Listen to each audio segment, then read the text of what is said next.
We are now live and direct and in effect.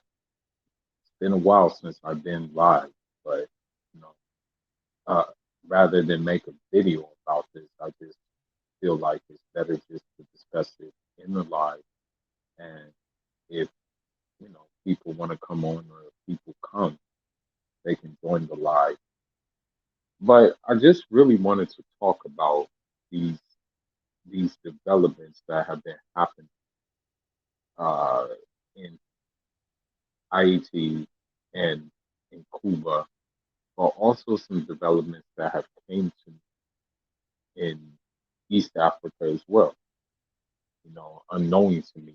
These are some developments that were unknown to me, right?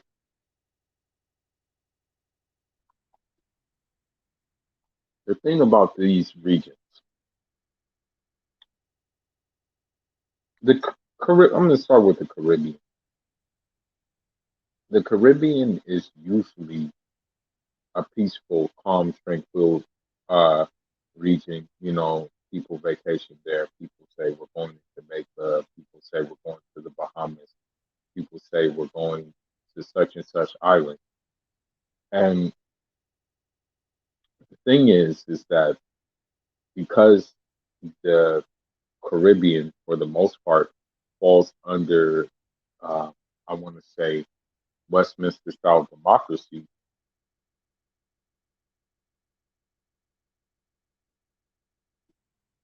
Um, the majority of population in the Caribbean is poor, right? Um, the majority population in the Caribbean is, how should I say it? Um, Surviving, happy, but it always could be better. And so when we look at Haiti and we look at Cuba, we have to look at their histories. Like all of the Caribbean, they were victims of the slave trade, right? So you have the slaves from mostly West Africa, but also some from Central Africa who came there, and they had no choice but to adapt, and they also had no choice but to rebel. There were many uprisings in Cuba before, Cuba became Cuba. You had uprisings in Matanzas, you had uprisings in Havana, and I'm talking about these are slave uprisings. And of course, we know of the Haitian Revolution, which is the mother of all slave revolts, basically. We know that, right? So you look at these things, and they have never been forgiven for taking the stand that they have stood for. Haiti has never been forgiven for that. Cuba has never been forgiven for taking down the system. Because I'm going to tell you something. Before, you know, Cuba had its revolution, it was very much an apartheid state. Blacks weren't allowed in certain beaches. Blacks weren't allowed to study. Blacks were like pretty much condemned to a menial job. Now, I'm not saying um, that the racism in Cuba was completely eradicated. I'm not saying that, but what I am saying is that Black Cubans played a role in the liberation of Cuba from Bautista. Mind you, Bautista was a mulatto as well. I'm going to get into this too. I'm going to get into actually why this misinformation is so dangerous, okay, and why you should not buy this misinformation which is being spread. Um, but um,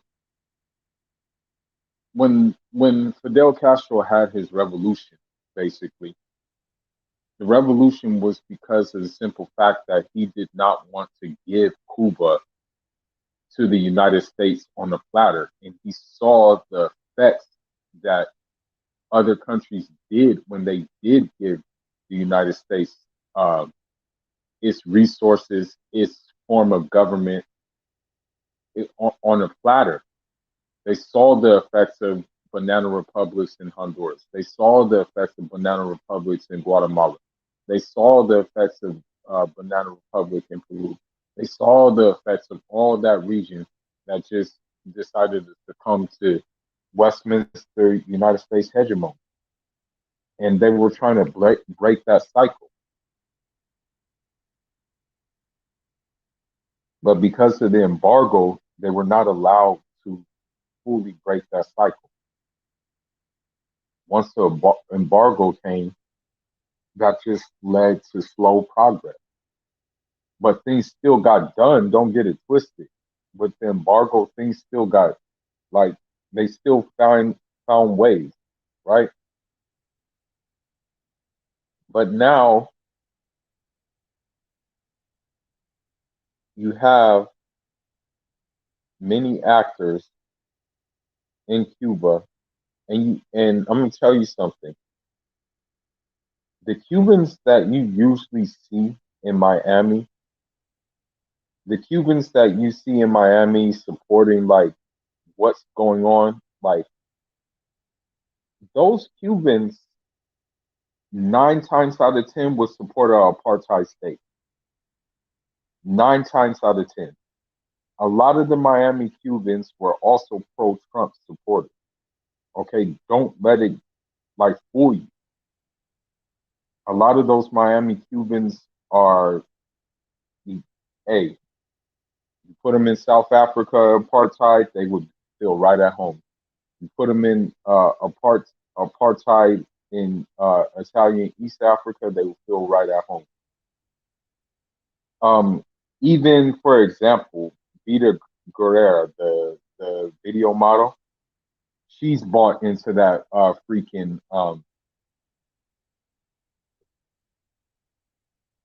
she's bought into that hype about oh,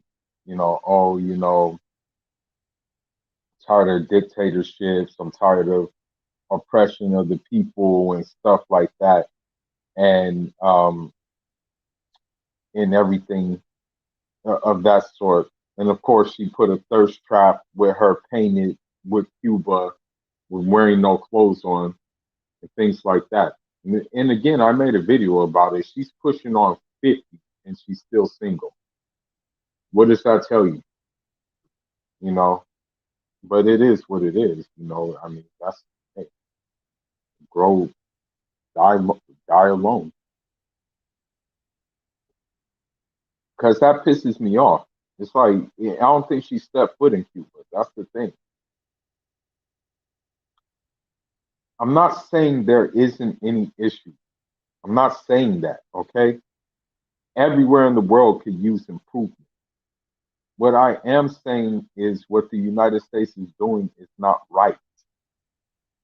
A lot of the protests you see that is being fed to you on CNN, being fed to you on these Western news outlets involve financing from the United States. The United States finances these groups to cause distortion. I guarantee you. And that's what I'm going to do. Mark my words. When I go back to Cuba, when I return to Cuba, I'm going to bring a high quality camera. I'm not going to just bring a tourist camera. I'm actually going to bring a high quality camera. I'm going to interview the people there.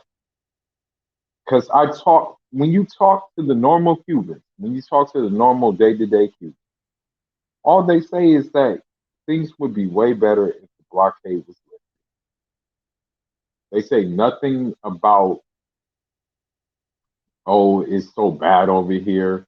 Oh, take me back with you to the United States. They don't say anything like that. Okay. What you're seeing is you're seeing like even the guy, what's his name? I think his name was Masvidal. Yeah, the UFC fighter Masvidal. Uh, you see all these Cuban expats and stuff like that. You see all these Cubans talking about like what's going on in Cuba and actually supporting the matter. But the thing is about these people is the ones who are causing unrest are financed by the United States. Okay. I don't know what they have planned there, but the thing is they really want regime change. The United States wants regime change in Cuba in order probably to have its have Cuba do its bidding, whatever its bidding may be. Who knows? The United States still owns Guantanamo Bay in Cuba, right? Who knows if they're trying to expand that so they can put more people there, right? Um, so yeah. So what you see is you see mobsters. A lot of these people are mobsters who are causing unrest because I have video shown to me that people are supporting the revolution still. People are saying "Yo soy Fidel." People are still aligned to the revolution and the revolutionary ideas, but this country is not showing that,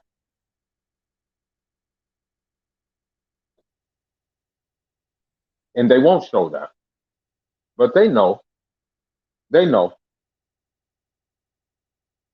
So the unrest is very much caused by these actors. I guarantee you that some of them probably went. I guarantee you that some of them probably came from Miami and decided to just like go to Cuba to do that. I'm pretty sure they were paid because uh during the protest, I saw an American flag there. Right? What does that tell you? It's the same thing in Venezuela when they were protesting. When the far right was protesting, you saw a far right dude wearing a Trump mask. So what does that tell you? There's probably actors inside of the country who are coming, and also those who are already there who were planning on doing this already. Now let's move to Haiti.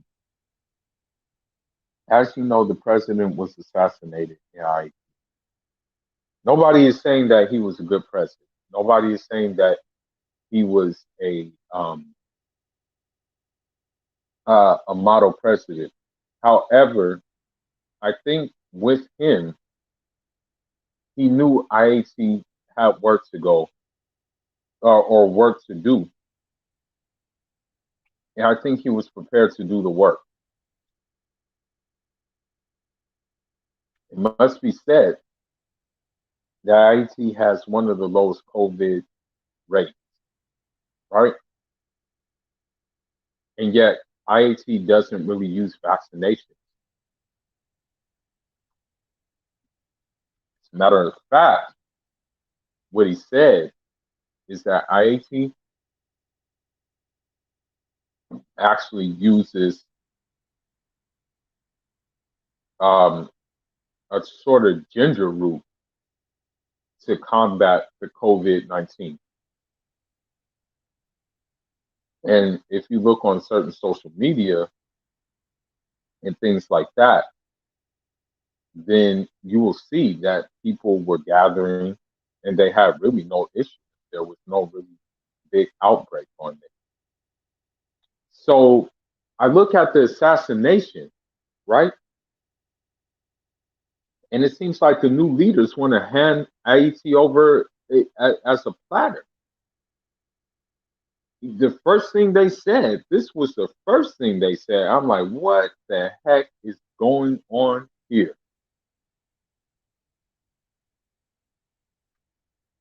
The first thing they said, right? was because of the unrest, because of the civil unrest in Haiti, that Haiti was requesting United States intervene. We know what happens when the United States intervenes anywhere, especially in Haiti. Did you guys know that when the United States, like for example, I think it was the Red Cross, the Red Cross or something, one of those organizations, there was like a couple of organizations in the United States that were actually, I want to say they were actually like involved in child pedophilia there. So what does that tell you? Are they to be trusted?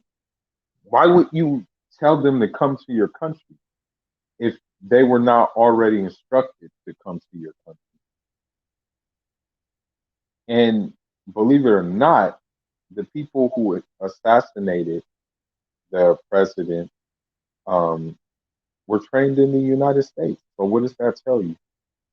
Even when Joe Biden was asked about the assassination of the Haitian president, he seems very standoffish. He seemed very as if like he didn't want to answer it, and he knew about it, and he knew it was going to come. He knew that it was coming, right? So with that being said, it just goes to show you that he wanted to do regime change. He's not going to tell you that he wants to do regime change, but they're just going to do it, right? That's how they are. Now, I think what he wants in Haiti is what Dominican Republic already gives the United States. Thing is about the Dominican Republic is that the Dominican Republic is very much um, a subservient of the United States. The Dominican Republic doesn't really like, how should I say it? It just runs off of the system that the United States likes it to run off of. It doesn't run off of its own idea. It runs off of the United States system. But Haiti, because it is all black mostly, mostly, but you have different types of Haitians. You don't just got black, you got different types of them. But, you know, it remains to be seen why they're trying to usher regime change in Haiti. But if I were to take a guess, I would say that it has to do with the fact that Haiti sits on a lot of resources, number one. Number two, I guess it's in a strategic location. That's the thing. It's strategic. I guess, because the United States was occupying it before. And I mean, there obviously was a reason for that occupation. But I guess that's it. And I guess they're trying to keep it from being stable. The thing is, when Haiti had its slave revolt and it beat these superpowers, it beat with the French, with the Spanish, even I think at one time with the English. It's never been forgiven for doing it. And I think what they're trying to do now is they're trying to furthermore enforce their will on Haiti. I believe that the assassination attempt of the president was indeed financed and orchestrated by um, the United States. The thing is, Haiti is rich in resources. Haiti has oil. Haiti has mineral resources. Haiti has land that is actually pretty good as well. Arable land that you can produce a lot of fruits, vegetables, and things like that.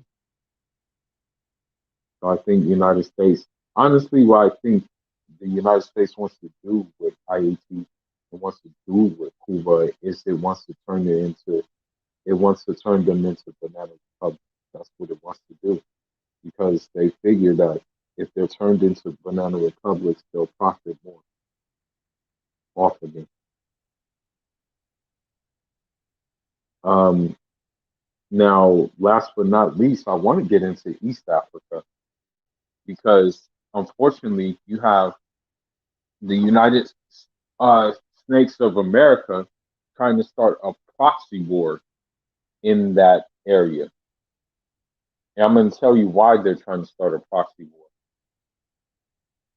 Number one, geostrategic location.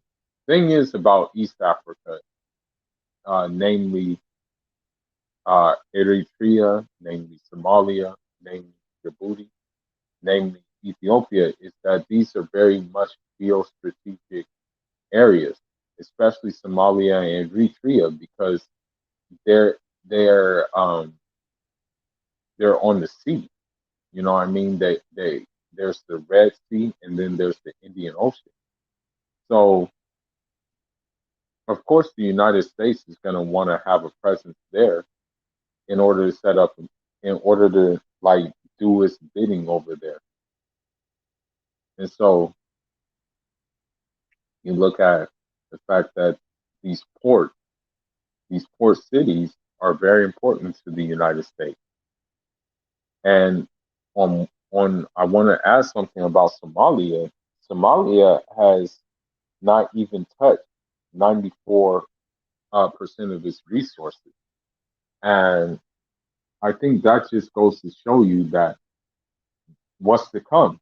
Because the thing is, Somalia is trying to recover. Somalia is trying to get better. Eritrea is doing the same thing. Eritrea wants to build up its country itself. It wants to build it up because that's one of the hardest things to do is build a nation, especially a nation that just got done with the 30 year civil war. It's going to take years for that country to be built up the way it should be, you know? And so, unfortunately, you have a group which is called the TPLF, which is, I believe personally, financed by the West, causing destabilization in that region. Okay? You hear people say, oh, there's a uh, Tigray genocide going on. You hear people say, oh, the Tigray people are being tortured, this, that, and the other. But you don't see the fact that Eritrean refugees are being killed by these mobsters. The TPLF don't mean anything good for Africa. It is, and again, this is a destabilization tactic in which the United States are using because they're definitely financing them. And they're definitely trying all these fake old human rights things too. When they're the ones actually doing the human rights violation. So you have the United States trying to gaslight a proxy war. And that's exactly what's happening right now. They're trying to gaslight a proxy war over there. Because when it comes to Somalia, another place that is known for like having a lot of war and whatnot, is trying to build up this country, right? But it can't build up this country when you have Al Shabaab there. And again, these actors, these Al Shabaab people, are actually financed by the United States as well, financed by Saudi Arabia as well. And that's one thing about Saudi uh, presence in East Africa. They're no better than the United States. All they want to do is take, take, take, take, take, take. And although they're under the guise of Islam, they still just want to take, take, take, take, take, take. That's it. So in order to take, these countries have to make up a proxy war. So what they do is they finance Al Shabaab. With the financing of Al Shabaab and with the weaponry of Al Shabaab, they're able to cause distortion in the region. And then by the time, you know, it's time to fight them, it may be like too late. You know? But this is these places all have something in common is the fact that the United States is trying to destabilize them. Okay. And the reason why they're just trying to destabilize them is because there's things there that they want, but maybe under normal circumstances can't get them. So this is why they're doing what they're doing. You know, it's sad too. It's very, very sad because I talked to a Cuban comrade of mine and I talked to a Somali comrade of mine. And he's like, you know, that was on the agenda for East Africa is for there to be some unity, not necessarily one state or one country, but this is just in unity uh, in general because of the simple fact they've all fought each other except for Eritrea and Somalia. All of them. The thing is about those two is that Eritrea was fighting for its independence, but Somalia was fighting in the Ogaden War, and it was fighting for what it felt was its territory. You know, that's what it felt like. That's what Somalia felt like. That it was their territory to fight for, and they were victorious in fighting for it. But the fact that Somalia has cobalt, Somalia has diamond, and Somalia has even gold that is untouched. Of course, the United States is going to cause destabilization over there, and it's doing it by Al Shabaab. It's doing it by the TPLF, and unfortunately, these dangerous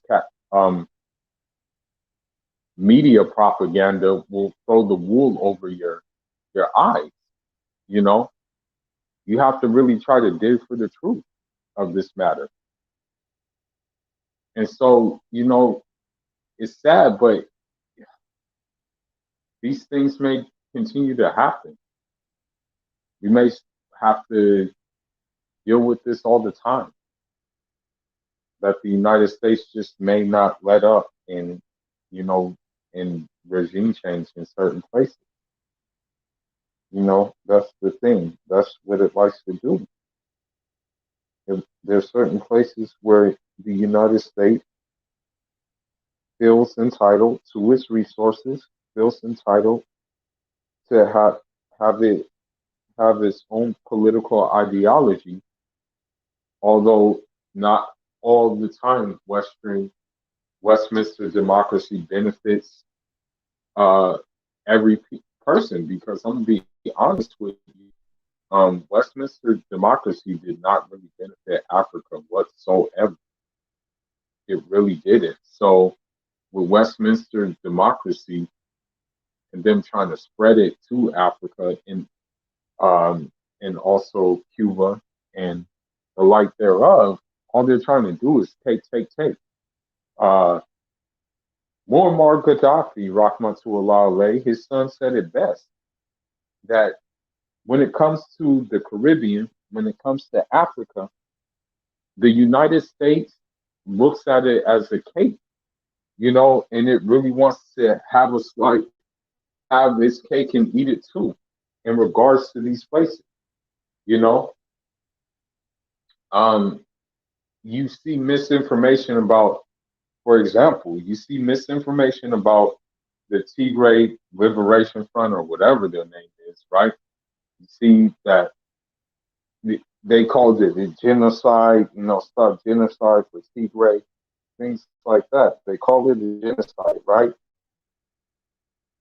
But they're not talking about the Tigray refugees that are being killed, or I mean, the Eritrean refugees that are being killed by the Tigray, by the TPLF mafia. They don't mention that.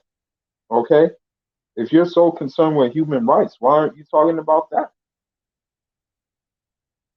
Um, Last but not least, the thing is, again, Somalia has a turbulent history, right? But it also has some good things in this history as well. Okay, it actually did a lot of remarkable things in its history, things that it can be very proud of, right? But it's it's had, like, again, like, several tough breaks, and it's just trying to recover, and it's just trying to progress. And the thing is that the United States is not letting that region progress because it keeps on financing different things in different groups. It is financing Al Shabaab for sure, without a doubt, and it has helped too. That's the that's the reason why Saudi Arabia and the United States are so good friends, is because of that. It's like, I'm pretty sure Saudi Arabia is financing this Al Shabaab group due to also the creed in which the Al Shabaab follows, which is the Salafia creed of Islam, you know. And so I want to say with that financing of Saudi, that's a lot of money because of the petrol money. So that's why we're seeing this happening with the Al Shabaab. But my comrade told me that Al Shabaab is actually getting fought and being combated, and that Somalis are actually winning, the fight, and a lot of Shabab are like getting killed. And also another financer of them is Dubai as well. The thing is that when you have these maritime East African states, everybody wants to everybody wants a slice of that cake. Okay, for the simple fact that it's on the ocean, and like last time, like in the old days, if you control pretty much trade, you're going to be well off. And so that's why they want that place so badly. And also, someone told me uh, that the reason why they want that region so bad is so they can continue to illegally fish as well. That's another reason too. And so, with this being said, it remains to be seen what's going to happen with all of this and how it's going to unfold. But I hope and I'm praying that the Cubans remain, and the Haitians, and also the Eritreans, and also the Somalis, that they find a way through this tribulation that is not their doing, but outside forces doing, and outside money's doing, you know. But anyhow, I just wanted to go live and say this. Uh, the next time I go live, probably going to happen is I'll probably have a guest, and either we're going to talk this kind of stuff that I've been talking about, or I'll probably have another boxer on my live, and we can just discuss their upcoming fights and things like that. I'll be a professional, of course. I'll get a pro on here. But anyhow, man, that's all I got. I wasn't going to stay on here long. A few people like came through, didn't leave any comments. They were probably like I want to say ops or something like that, but it's all good because I'm going to speak the truth anyway. And again, the summary of this live that I'm about to say is that the United States is destabilizing the region furthermore than it already is. The United States is gaslighting the Caribbean and East Africa. Put it that way. And to a lesser extent, it's gaslighting West Africa as well. But anyhow, man, I'm gonna get off here.